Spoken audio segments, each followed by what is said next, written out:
Halo guys, jumpa lagi bersama Mimin. Terima kasih sudah mampir dan mendukung channel kami, sehat selalu buat kalian semua. Oke, kita langsung ke alur ceritanya. Dalam beberapa hari terakhir, kedamaian abadi, ibu kota atas, dan ibu kota bawah semuanya ramai dengan orang-orang yang datang dan pergi. Banteng hijau memberitahukan selir Basan, "Tuan tua, kakak sedang mabuk di kedai." Ada toples anggur yang diletakkan di sudut meja. Kanselir Basan langsung menjadi gugup dan berkata, "Jaga dia dan jangan biarkan dia membuat masalah. Aku akan memberitahu nenek si." King Miu bergegas berlari ke toko anggur dan melihat seorang gadis kecil yang lucu berusia sekitar 10 tahun. Dia sedang duduk di meja anggur dan berteriak keras, meminta pemilik toko untuk menyajikan anggur. 9 ekor rubah di belakang pantatnya sudah terekspos, dan dia hampir memperlihatkan wujud aslinya. Namun, anggur di toko anggur itu sudah habis diminumnya. Pemilik toko tidak punya pilihan lain. Dia mengenali pemabuk ini dan tidak berani mengusirnya. Dia hanya bisa berdiri di samping dan mendengarkan omelannya. Petik 2. Aku juga telah memberikan penghormatanku kepada istana. Meskipun aku bukan selir, aku tetaplah seorang selir. Huling, mabuk. Dia merangkak ke meja anggur dan berdiri dengan satu kaki di dalam toples anggur sementara kaki lainnya berada di luar. Dia menyingsingkan lengan bajunya, dan bau alkohol memenuhi udara. Bahkan bulu putihnya pun ternoda oleh bau alkohol. Dia mengeluh kepada pemilik toko, "Kita setidaknya harus memberinya gelar kali ini, kan? Tidakkah kau pikir?" King Miu bergegas maju, "Pelayan kanan mabuk. Cepat, cepat, kirim pelayan kanan kembali ke Manor. Aku tidak mabuk, aku tahu kamu. Kamu yang ketiga, ini yang keempat, bukan? Long Pi telah bersumpah setia kepada Tiansu dan Qi Jiwi. Kamu seharusnya yang keenam atau ketujuh." Hulinger masih mengoceh omong kosong. King Miu segera mengundangnya turun dan mengantarnya ke Provinsi Menteri, rumah penembak pelayan. Hulinger datang ke Provinsi Menteri dan melirik pelayan di sebelah kiri. Dia mencibir, "Ada sesama penderita di sini. Si Yunxiang, kamu adalah putra kedua, jadi kamu bisa menjadi hakim." Saat itu, Tuan Tua Buta membuat keputusan dan menikahi kita bertiga. Si Yunxiang dan dia sama-sama berada di bawah naungan menteri, satu di sebelah kiri dan satu di sebelah kanan. Mereka bertanggung jawab atas keuangan Eternal Peace, tetapi pengalaman bertahun-tahun ini jauh lebih stabil daripada miliknya. Dia tersenyum dan berkata, "Adik kecil mabuk, kembalilah dan istirahat dulu." Hulinger berkata dengan santai, "Si tua 9, kau tidak perlu membantuku, aku bisa berjalan."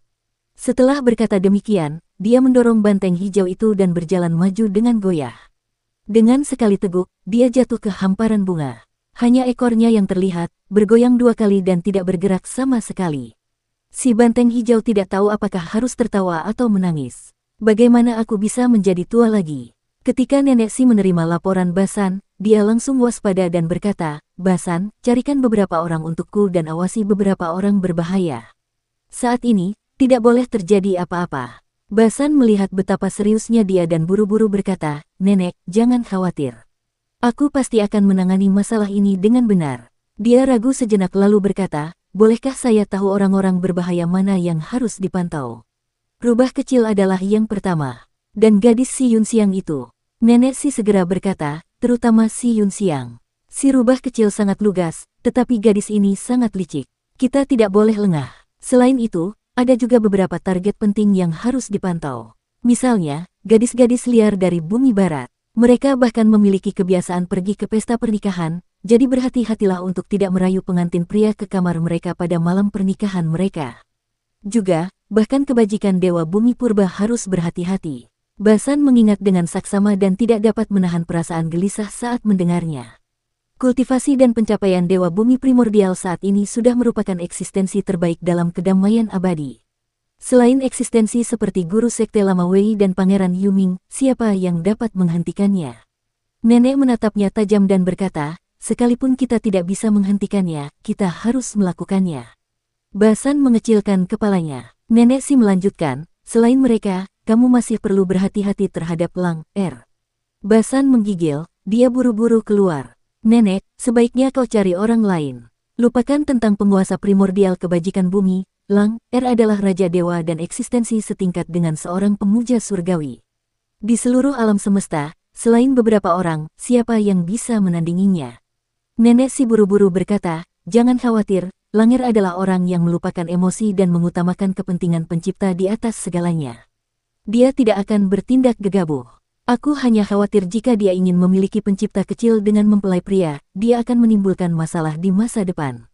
Kamu tidak perlu mengawasinya dengan ketat, kamu hanya perlu mengawasi Muir dengan ketat. Jika dia bisa mengendalikan ikat pinggang, tidak akan ada masalah. Kanselir Basan mengeluh terus-menerus, jika adik junior tidak bisa mengendalikan ikat pinggang, bisakah aku mengendalikannya untuknya? Nenek Si tersenyum, tidak masalah jika kamu tidak bisa mengendalikannya. Paling-paling, kamu bisa memeluk beberapa anak singa lagi. Sedangkan untuk Ling, dia tidak punya perasaan apapun terhadap Muir. Hanya Yue, aku tidak begitu yakin. Wajah Basan pucat pasi, dan kakinya gemetar. Nenek Si melanjutkan, tapi tidak sampai merebut pengantin wanita. Kalau dia mau merebut pengantin wanita, dia harus mempertimbangkan mukanya sendiri, kan? Dia tidak perlu mempertimbangkannya. Dia memikirkannya dan membuat daftar orang-orang yang mungkin akan menimbulkan masalah. Tanpa disadari, hari sudah larut malam. Kanselir Basan menatap langit berbintang dan melihat bintang-bintang berkelap-kelip. Dia tersenyum dan berkata, hari ini juga aneh. Ini jelas hari ke-15. Hari ini cerah dan bahkan tidak ada bulan. Nenek segera tersadar. Oh tidak, aku sudah melupakannya. Bulan telah menghilang. Dia pasti datang. Cepat pergi dan temukan adikmu. Jika kau terlambat, dia akan membawanya pergi. Kanselir Basan juga menyadari sesuatu dan berteriak, Anda berbicara tentang yang ada di bulan. Ini memang masalah besar. Saya akan mencari adik muda sekarang. Dia bergegas pergi dan langsung menuju ke kediaman Kinmu. Sebelum sampai di kediamannya, dia melihat cahaya bulan beriak dan menerangi seluruh kediaman. Jelas, bulan dalam kedamaian abadi telah turun dari langit dan mendarat di istana Kinmu. Basan menguatkan diri dan menerobos masuk, sambil berpikir, tidak peduli apa, aku tidak bisa membiarkan Kaisar Agung Pedang Dewa menghancurkan pernikahan ini. Dia menerobos masuk ke dalam istana dan melihat bulan tergantung di langit di atas istana Kinmu. Tingginya sekitar 30 meter dan telah disempurnakan menjadi harta karun. Bisa besar atau kecil, tetapi ukurannya hanya sekitar 1 kaki persegi. Basan masuk dengan tergesa-gesa. Tidak banyak pelayan di kediaman Kinmu, jadi dia tidak sempat menghentikannya sebelum dia menerobos masuk. Di depan aula, Kinmu dan Bai Kuer duduk di tangga batu di bawah. Yang satu berambut putih di pelipisnya sementara yang lain masih tampak seperti gadis muda. Tidak seorang pun tahu apa yang mereka berdua bicarakan. Ketika Basan menerobos masuk, dia melihat mereka berdua berpakaian rapi dan santai. Dia membungkuk dan berkata, Basan memberi hormat kepada Kaisar tertinggi Dewa Pedang. Adik laki-laki, kamu akan segera menikah, jadi tidak pantas bagimu untuk berada di ruangan yang sama dengan wanita lain. Kinmu tersenyum hangat. Itulah sebabnya aku dan Kuer berbicara di luar aula dan tidak memasuki ruangan. Bai Kuer bangkit dan melambaikan tangannya. Bulan pun terkulai dan membesar.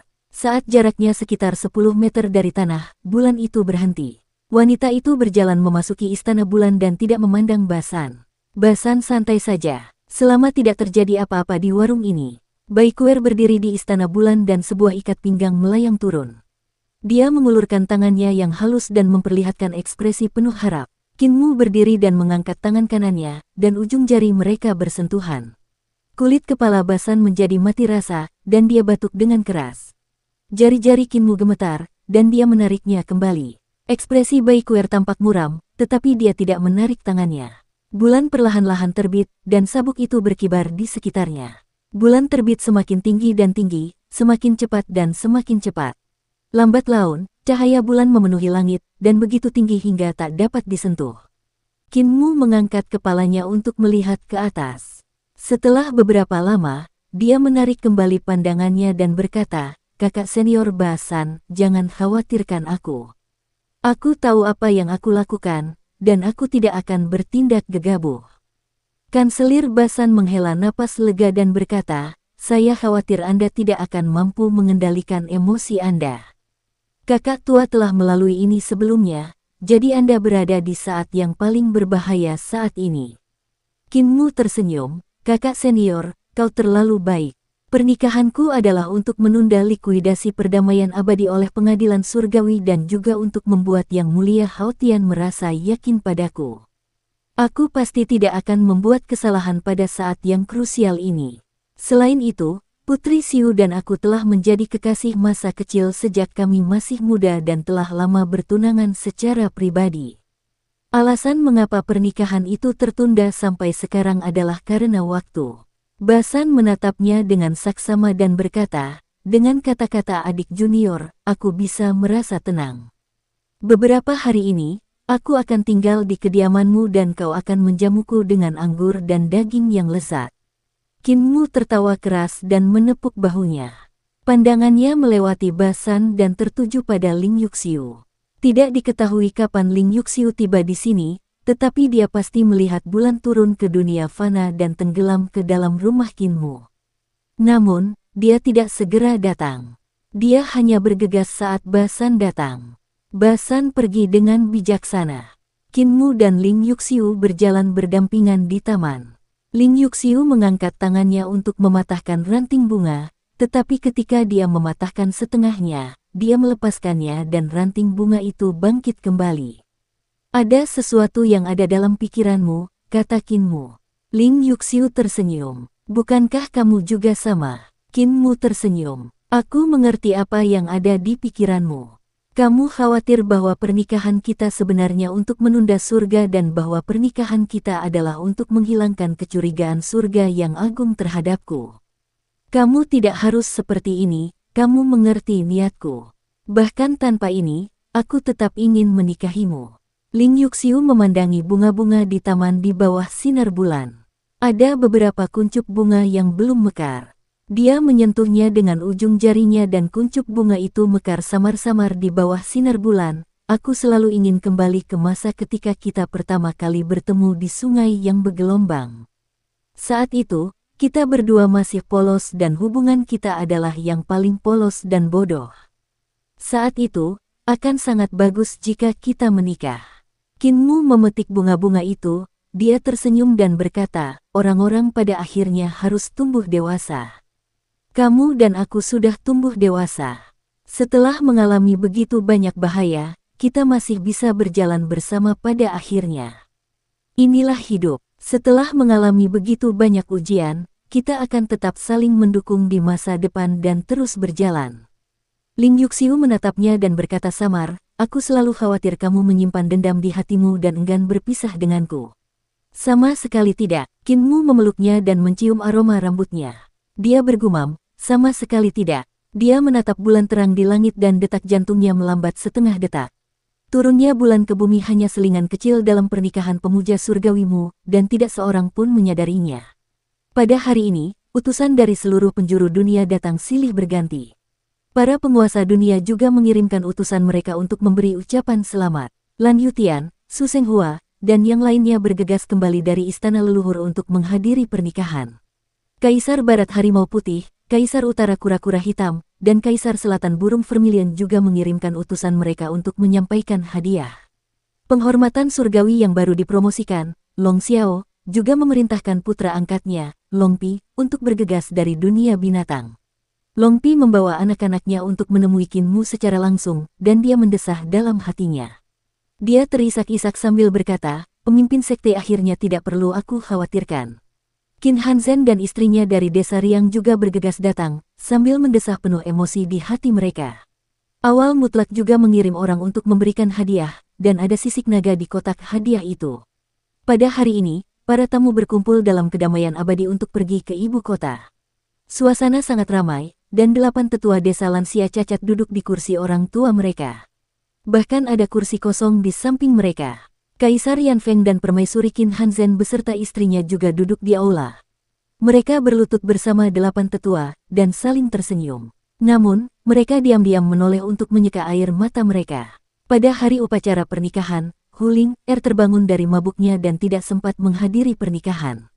Ketika mereka sampai di kamar pengantin, Kinmu dan Ling Yuxiu mendengar suara-suara dari luar, kalian masih berciuman. Sungguh tidak tahu malu, memalukan, memalukan. Suara Blind terdengar, Muer, jangan panik, aku akan mengusir Ling. Ling Yuxiu melepas sepatunya dan melemparkannya keluar. Dia berkata dengan marah, kakek buta, kamu juga di sini untuk mendengarkan sudut. Terdengar suara, ayah, dari luar jendela. Tidak diketahui wanita mana yang terkena sepatu itu, tetapi dari suaranya, sepertinya itu adalah Si Yunxiang. Kinmu tertawa dan membentangkan kertas itu. Ling Yuxiu membantunya menggiling tinta sementara Kinmu mengangkat kuasnya untuk menggambar. Dalam sekejap, gambar gunung dan sungai sudah ada di atas kertas. Keduanya berjalan memasuki lukisan itu sambil bergandengan tangan. Saat itu malam, dan burung-burung bernyanyi dalam lukisan itu. Air pasang musim semi sedang pasang, baik tinggi maupun rendah. Suaranya merdu dan anggun, tak terlukiskan. Babi otaku itu benar-benar tidak tahu bahwa hari ini adalah 520. Babi otaku itu sudah menikah, jadi jika dia tidak peduli tentang ini, itu pasti tidak disengaja, pasti tidak disengaja. Aku sudah menikah, ya, itu saja,